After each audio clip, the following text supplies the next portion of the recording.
we are live. Hey, everybody, it's Jason Blaha here, representing Jason Blaha Strength and Fitness. And a sip of my water. Just finished a Facebook Live. I thought I would jump into one of these. I'm going to run this one short. I'm going to cut it off by the 30-minute mark. I might cut it off at 20 minutes. So if you guys got questions, get in, hit hard with it. Let's roll with it.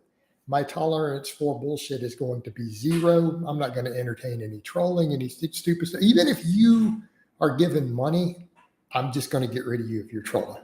Okay? Let's just keep it real.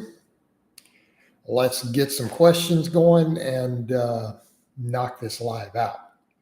Thus far, I'm not seeing anybody in here yet, though. That's weird. I just had the most views ever on a Facebook, and I have 0 views on a YouTube, but normally it's the other way around. That's the strangest thing ever. So I'm going to chill for a minute here, let you people roll up in, probably because it's 11 in the morning here. Wow. Is it still that early? I started my day early. Got up early, did my sled work, been grocery shopping, got all that done. So let's get some questions going, guys, because I'm not going to run this one long. Hit those likes, ask your questions, and let's do this. And again, keep the bullshit low. Maybe I'll just pick my own topics to talk about. I'm eating a lot more protein right now. Discussions of protein overfeeding, stuff I've talked about. I need to lean out. I need to recomposition. And even though it's not fun to just eat hundreds of grams of protein a day, that is what I am doing right now. Like 300 plus grams every day. Hammer it down, get leaner, continue to get bigger and stronger while doing it, right?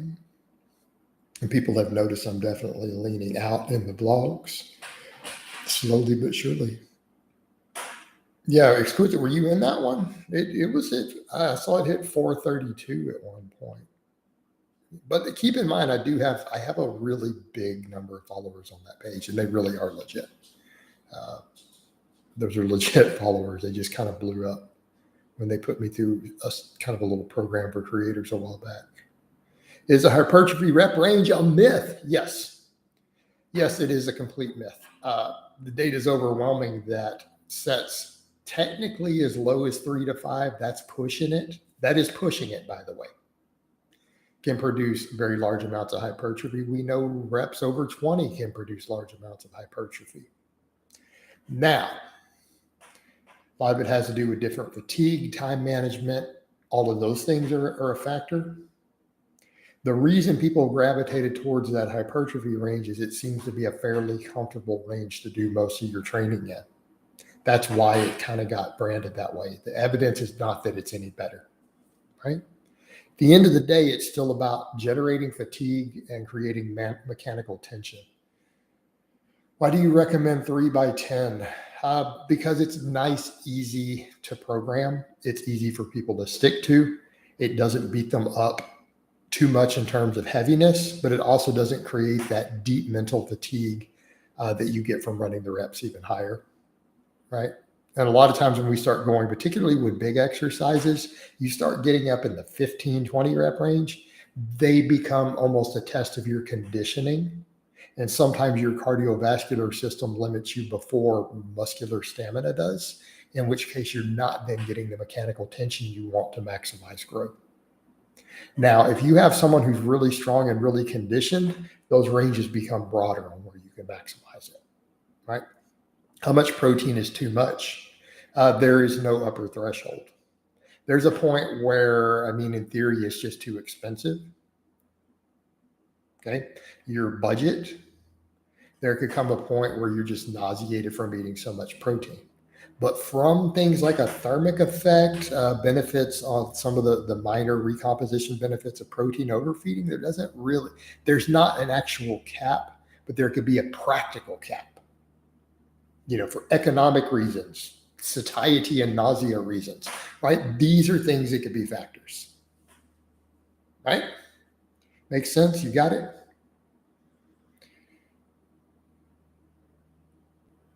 But I would always say your baseline to aim for, just for optimal muscle growth, is going to be around 1.5 grams per kilo of body weight.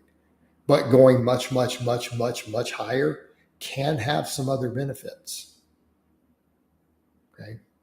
But it's not going to be, say, purely for muscle gain when in a calorie surplus. It's usually going to be metabolic benefits. It's going to be recomposition benefits, things like that, right? When you're going higher than that, it's not going to be purely for the sake of gaining muscle, because we know that muscle gain in a calorie surplus caps out at about that protein intake on every single study that's ever looked at it for people who are serious trained lifters. But we go beyond that, there starts to become metabolic benefits, recomposition benefits. And that could be it protein intakes double or triple that amount. All right. Any other questions? That's got me on a roll. So can 3x5 return the same results as 3x10? Of course. Coach, if I can bench 260 for one, how long do you think it will take me to do 275? I don't know. There is no set number for that. You literally might reach it in 1 week. It might take you 3 years to add the 15 pounds. I don't know what's going on with your life, with your training, or anything else, right? I don't have enough biographical information on you and training response history or lifestyle information to even give you an approximation. And that's okay. Why don't you just keep working at it and get there when you get there? Questions I would ask you, though, if that's your goal and you're worried about it, instead of worried about, hey, how long to get from this goal to this goal, instead step back and stop thinking about that and think about what's the most effective way for me to get there. If I care about this goal, I need to be focusing on the process of getting there. Is my bench training good? Am I getting enough hypertrophy work? Is my sleep on point? Am I getting enough protein? Is my diet sufficient? That's what you need to be asking, not a how long. Can banded leg extensions hypertrophy the quads as well, or mainly? I'm going to say mainly for the tendons. Now, in theory, they can hypertrophy the quads, right?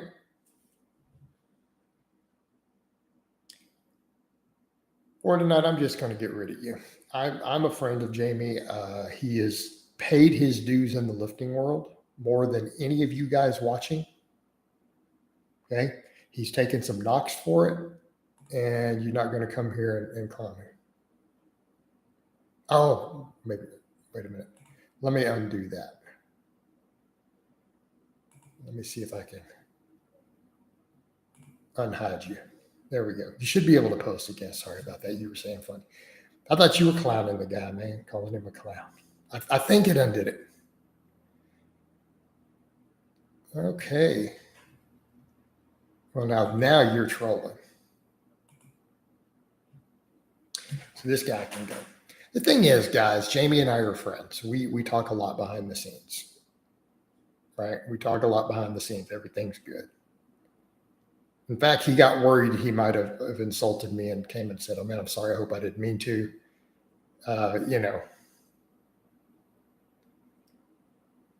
Because, yeah, we are friends. And Jamie has paid his dues. The dude has paid his dues to the lifting world more than any of these influencers up here on YouTube. Hey, Coach, NH said he's sexist. We all know that. Hey, Coach, what are your thoughts on the football player, Chad? I don't know. Eating McDonald's reason he never got injured. That sounds a little suspect. It took me about 4 months to go from 245 to 260. We'll definitely be eating more. My bench workouts have been good. Definitely might change things a bit. But yeah, keep moving forward. What makes the preacher curl risk higher compared to other curl variations? The angle it puts you at down in the lengthened position. It puts all of the tension on the bicep right at the lengthened position, which would be fine if you used a light enough weight and went all the way down. It's because of where it puts the tension. It doesn't give you margin for error. You can't do silly shit on it. Like you can't go, hey, I'm going to stop short on reps and try to add 20 more pounds to the preacher curl. Okay. Because of the angles it puts the tendon at, you can't ego lift on that exercise. It will tear your tendons eventually. That's why it causes it, because guys ego lift on their curls. That is, you can't afford to do that on the preacher curl. It's a tendon destroyer if you do that. Yeah, I think you and Jamie do awesome collabs together. Very entertaining. He's a ball buster, but that's just men messing around, and that's Jamie's personality. Like, again, the same thing. He actually got worried this morning and messaged him, and I hope I didn't, step out of line. I'm like, dude, we're good, man. It's all good. Don't worry about it. Because, he gets fired up and he gets in his thing and does stuff. And keep in mind his post in the past. Jamie used to bust everyone's balls, but he was savage about it. Like, if you guys think I was savage in my old videos, people are always like, dude, you were a straight savage when you went in on people. Okay. You guys think I was a savage the way I went at influencers? You guys should go read some of Jamie's old stuff. Like, dude, he was brutal, absolutely brutal when he ripped other people in the lifting world sometimes. Like, again, that's his personality. Hey, coach, do you still recommend we try to get our good morning as strong as our squat? Yeah, if you're going to do a low bar squat, absolutely. If you're going to do a power style squat, yeah, you should get your good morning strong. You should be looking at, can I get a 500-pound good morning? If you're going to go with that style of squat, it will carry over, right? It'll carry over. For me, I'm not worried. I've previously had my good morning way into the 500s. I could get it back there if I chose to. I'm not that worried about it. I'm high bar squatting. I might mess with it some later just to get my deadlift back higher, but I feel like deficit deadlifts will build my deadlift. So again, it's all an issue of what you're doing with your training casing, right? It's the question of what are you doing with your training? What style of squatting are you doing? Where are you weak? What are you trying to do? But I will always contend that if you're going to do a power squat with a vertical shank, and that is your goal, you should get brutally strong at the good mornings. You absolutely should. If you're going to high bar squat, I don't think it's as important. My goal right now is to get strong AF on the box squat. Okay, perfect example. If you're trying to build a 500-pound box squat, okay, let's say, I'll just throw that number out there. I don't know where your strength is. Let's say you're trying to get to a 500-pound box squat and you set that as a goal. Okay, now we have a goal. You should probably get your good morning real close to 500 pounds. Do you think a snatch grip deadlift with a hook grip are good for both max effort and dynamic effort? Man, the hook grip on the snatch grip deadlift is tough. I don't know if you're going to really get a respectable weight with that without straps on that particular exercise. I still feel like that grip may be your limiting factor. But if it's not, if you can straight up hook grip a crazy weight on the snatch grip deadlift, I think the snatch grip deadlift is a phenomenal exercise. I think it's a great strength and power builder. So I would say in that case, in that context, then yes. Right? In that context, then yes. Again, look at the nature of the exercise. It's a great posterior chain builder, the snatch grip deadlift. Gripping can be the issue for a lot of people.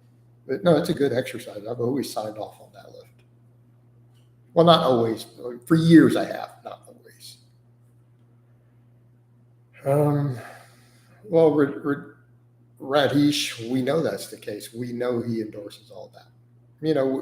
Did we expect any different? Did you expect any different?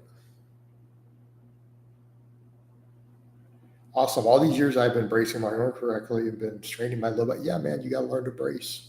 It's all about that intra-abdominal pressure. What would provide a better stimulus 3x10 with 12 rep max, which would be a 2, blah, blah, blah, blah, blah.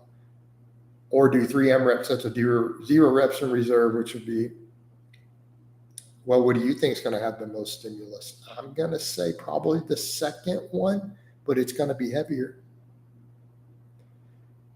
Radish, because number one, a lot of his fans aren't looking. Two, he's a cult leader. Tell him to look the other way. Number three, maybe a lot of them are believers in that. I mean, look at the demographic he's recruiting, right? Look at his message. What do you do? All I can do is shine some light on the situation, and that's it. Thoughts on one-leg group bridges with bands? I think that's a little silly. Hi, Jason. Great to be back. Yep, Paul, glad to have you back on Team Blaha. My dad has a bad case of carpal tunnel in his left hand. I'm trying to get him to the iron game. Is every pound of muscle his age is golf? What can be done? Yeah, he might need to strap up for a lot of that. Again, though, he needs to look at his diet and overall inflammation, how inflammatory his diet and stuff is with that. Do you still think the sumo deadlift pair is better with box squatting versus community? No, not necessarily. How would you train a lifter with ulnar nerve issues? That's going to be on a case-by-case basis. Yes, I've had to deal with that. Right? Yes, he's a threat. I hope YouTube bans him. Radish, I mean, we'll have to see what happens. It's obvious that that's the case, but they may or may not do that. Again, all I can do is shed a little light on it. Okay, I'm not trying to cancel anybody. I want to be clear on that.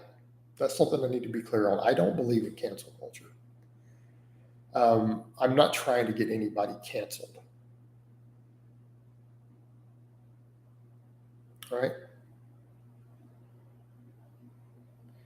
Is Jason a seed oil respecter or disrespecter? I think seed oils are great. You know what? Chad. Man, your name alone. All right. What is the bulk of the scientific literature show on polyunsaturated fats? We don't need opinions. Let's go with hard data. Okay? Hard data. PUFAs are generally healthy. They're generally anti-inflammatory. Now, that being said, is a bunch of processed oils added to your diet necessarily the best way to get a bunch of PUFAs? I'm going to say probably not. You probably shouldn't be drinking a bunch of liquid fat. So we could look at the evidence, the literature on certain fatty acids. So yeah, they're generally good, but we could also throw in, we probably shouldn't be chugging a bunch of liquid fat in our diet. Again, unless you are severely underweight, skinny guy, in which case it does make sense to just start chugging a bunch of pure fat. Maybe.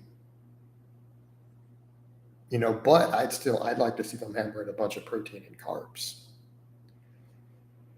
Do you eat fruits based on the season? Yeah, to some extent. I've cut my fruit back a bit because I am trending down further. I was running really high fruit through the summer. It was helping me hit PRs. Right now, I'm mostly just some blueberries and cherries and things, and they're frozen ones. I'm mixing them into my other food because I do a lot of cultured dairy, so I do a lot of yogurts. And today I grabbed some of the high protein. I can't even get the name right. Instead of that Chobani, I grabbed that even higher protein one. So I'm kind of just mixing a little natural peanut butter, almond butter into that, throwing some frozen cherries or frozen blueberries in, and then sometimes I'm throwing a scoop of protein powder in it. But at this point, it is protein feeding, right? I'm trying to get as much lean animal protein in as I can force down during a recomp. Have you ever had a client with a terminal illness? No. Do you swallow frozen berries whole? No, I chew them, dude. I mix them into yogurt and stuff, and I eat them with a spoon. And it really, really adds. Like frozen cherries, for example, or frozen blueberries, mixed in with your yogurt, right? Mixed in with your yogurt, it really adds a lot of nutrition, adds a lot of flavor. No, it works. It thaws them. They're not hard. Like once you mix them into the other stuff, it does thaw the berries to a large extent and the cherries, right? I'm not big on raw milk, dude. I'm not a raw milk fan. I think the risk of listeria is a problem. The evidence for the health benefits is virtually non-existent. It hasn't panned out, and people do die from raw milk, even in America. It's simply not worth the risk. Louis Pasteur won a Nobel Prize for pasteurization. It saved countless children's lives. Okay, like raw milk is not the way, and I'm very pro milk. Like I think milk is great. If you're not lactose intolerant, like if you tolerate lactose, straight up milk is a great superfood for gaining muscle. It really is. But if you are lactose intolerant, there's a lot of lactose free options, and you can always culture it. I mean, we come over to also cultured dairy. Right? How many civilizations throughout history have built warriors off of cultured dairy? Everyone from the Mongols all the way through over into parts of Europe, I mean, cultured dairy. Again, we get all the benefits of dairy with added live cultures and stuff in. Gut flora benefits, gut health, immune system benefits. All right. Cultured dairy is something I'm super big on. I mean, even right here, I got sitting on my desk. That's how I feel about cultured dairy. Sitting right on my desk right here. It's empty. See that protein powder marks in there from the chocolate protein. I usually just do chocolate. I use Optimal Nutrition. And the reason for that, I've stuck with them for well over a decade, because when Consumer Reports took a look at all those different proteins and they tested them, independent testing, they did it a few different times. Optimal Nutrition came back every time with the lowest levels of arsenic, lead, right? So as a company, they have a good history when they've been hit with independent checkers of having good quality controls, right? They have a very good track record there.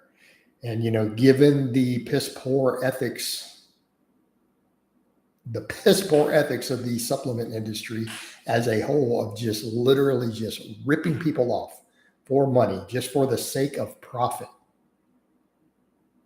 like no ethics or morals, just putting whatever shit they want in the container, right? No ethics at all for the almighty dollar. Given the history of the supplement industry, when you do get a company like that has a good track record for quality control, I'm going to support them with my money. It's what I'm going to buy. Because I'm not trying to buy a bunch of shit that has extra lead and arsenic in it. Because some supplement company going to cut quality controls a little bit and put a fancier label on.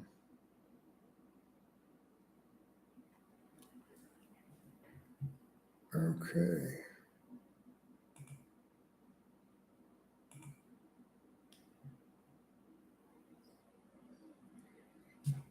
All right.